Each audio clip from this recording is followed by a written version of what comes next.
একটা সময় ছিল যখন পাড়ার কাকিমা, মাসিমা, পিসিমারা ঠিক বিকেলবেলা এপাড়া থেকে ওপাড়ায় হেঁটে যেতেন এক বাটি লাউ শাকের চচ্চড়ি বা মোচার ঘন্ট হাতে নিয়ে। মুখে মিষ্টি হাসি, গলায় আন্তরিকতা। দিদি গো, বানিয়েছিলাম, খেয়ে দেখো। না, আজ আর তারা নেই। না মানে বলতে চাইছি, অনেকে আছেন শারীরিকভাবে, কিন্তু নেই সেই আন্তরিকতা, নেই সেই সম্পর্কের নিবিড় সেতুবন্ধন। এখন যদি কেউ ভুল করে দরজায় কড়া নাড়ে, সন্তান মা বাবাকে সাবধান করে, আগে ভালো করে দেখে নাও ফলিডল টলিডল মিশিয়ে কিছু এনেছে কি না। একটা সময় ছিল, কোনো বৃদ্ধ মানুষকে বাজার ভর্তি ব্যাগ নিয়ে হাঁটতে দেখলে একদল তরুণ হেসে হেসে তার হাত থেকে ব্যাগটা নিয়ে তার বাড়ির দরজা পর্যন্ত দিয়ে আসত, গল্প করতে করতে। আজও সে বৃদ্ধ মানুষটিও আছেন, হাতে রয়েছে বাজার ঠাসা ব্যাগও, কিন্তু এখন চারপাশে তরুণ ঘুরে বেড়ায় মোটর বাইকে চড়ে, কানেই ইয়ারফোন গোঁজা, আর তাদের মুখে থেকে শোনা যায়, দাদু ঘাটে যাবার শখ হয়েছে নাকি? সরতে কি হয়? কানে কি হয়েছে? নেবা। এ কেবল ভদ্রতার অবলুপ্তি নয়, এটা এক সামাজিক অবক্ষয়ের নিদর্শন। একটা দিন ছিল যখন গোটা পাড়া কাঁপত কিশোর তরুণদের হই হুল্লোড়ে। গাছের আম ধ্বংস করা, রোদেলা দুপুরে পুকুরে তোলপাড় করা, মাচায় আড্ডা দিতে দিতে গার্লস স্কুলের মেয়েদের ঝাড়ি দেওয়া। আর হঠাৎ পাশের পাড়ার কেউ মারা গেলে সেই কিশোরদের কেউ বলতো না, কিন্তু তারাই নিজেরাই যেচে স্বেচ্ছায় সব বাহক হয়ে উঠত। আজকের দিনে সেই কিশোররাও আছে, তবে হাতে রয়েছে স্মার্টফোন। তাদের কাছে ভালোবাসা, দায়িত্ব, সামাজিকতা এখন অ্যাপে বুকিং করা এক যান্ত্রিক বিষয়। পাশের পাড়া তো দূর, পাশের বাড়ি বা নিজের বাড়ির কেউ মারা গেলেও তারা তাদের দামি ফোন থেকে সবহীন যান বুক করে দেয়, কোমরে গামছা বাঁধে না।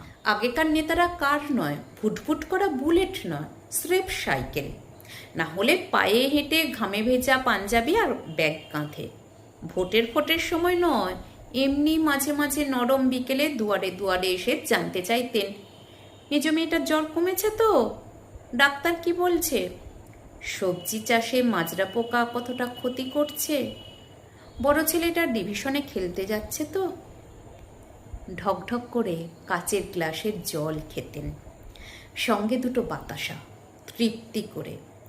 এই প্রশ্নগুলো ছিল আন্তরিকতা আর দায়িত্ববোধের পরিচয়। আজও নেতা আছেন, তবে তিনি দূরে। তার চারপাশে পিএ, পিএরও পিএ, দাদা, দাদার বড়দা, এক জটিল প্রোটোকলের দেওয়াল। পৌঁছতে গেলে আগে দলের পতাকা ধরতে হয়, তারপর তো দেখা। আমাদের এক্কা দোক্কা, চুকিতকিত, রামলীলা, ঠাকুমার ঝুলির গল্পের সেই শৈশব সবই আজ নিরুদ্দেশ। আমার সেই মাস্টারমশাই নেই, যিনি বলতেন, তোর সার্টিফিকেট দেখে বুঝতে হয় তুই শিক্ষিত।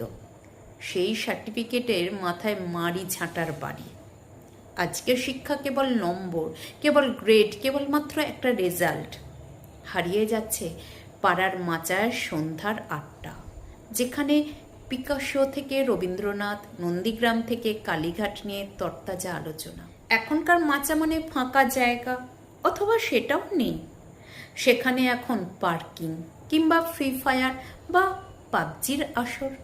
হারিয়ে যাচ্ছে সেই কলতলা, যেখানে এক বালতি জল ফেলতে ফেলতে চলত জীবনের নানা গল্প, কিংবা লাইব্রেরির পাতার ফাঁকে গোঁজা চিঠির প্রেম। সব আজ ডিলিট বাটনের নিচে চাপা পড়ে গেছে। ভোরের আজান আর সুখসারির গানের সুর একসাথে মিশে যে বাতাসে আমাদের মন ছুঁয়ে যেত, সেই বাতাসে এখন কেবল গন্ধবিহীন এয়ার ফ্রেশনার। আমাদের আমির নিরুদ্দেশ যাত্রা। নিরুদ্দেশ হচ্ছে কেবল আমাদের চারপাশ নয়, নিরুদ্দেশ হচ্ছে আমাদের নিজস্ব আমি। নিরুদ্দেশ হচ্ছে সেই পরিবার যেখানে একসাথে খাওয়া, গল্প বলা, মন খারাপ করা সবই হতো ভাগ করে। নিরুদ্দেশ হচ্ছে সেই পাড়া যেখানে একসাথে উৎসব, একসাথে শোক, একসাথে বেঁচে থাকা ছিল। নিরুদ্দেশ হচ্ছে সেই গ্রাম, সেই শহর, সেই স্বদেশ যেখানে মানুষ ছিল মানুষের পাশে। এই নিরুদ্দেশতা শুধুই পুরনো সময়ের স্মৃতি নয়, এ এক সামাজিক সংকটের প্রতিচ্ছবি। আমরা কি পারি না আবার খুঁজে পেতে সেই মানুষগুলোকে, সেই সম্পর্কগুলোকে, সেই শিকড়গুলোকে? হয়তো সময় বদলাবে, মানুষ বদলাবে, কিন্তু সম্পর্ক, সংস্কৃতি, সহানুভূতি, ভদ্রতা, এসব যে মানব সমাজের মেরুদণ্ড, তা ভুললে চলবে না। নিরুদ্দেশ হয়ে যাওয়া জিনিসগুলোকে আমরা হয়তো ফিরে আনতে পারবো না ঠিক আগের মতো করে, কিন্তু কিছুটা হলেও যদি চেষ্টা করি, তবে আবার তৈরি হতে পারে এক নতুন পাড়া, এক নতুন পরিবার, এক নতুন আমি।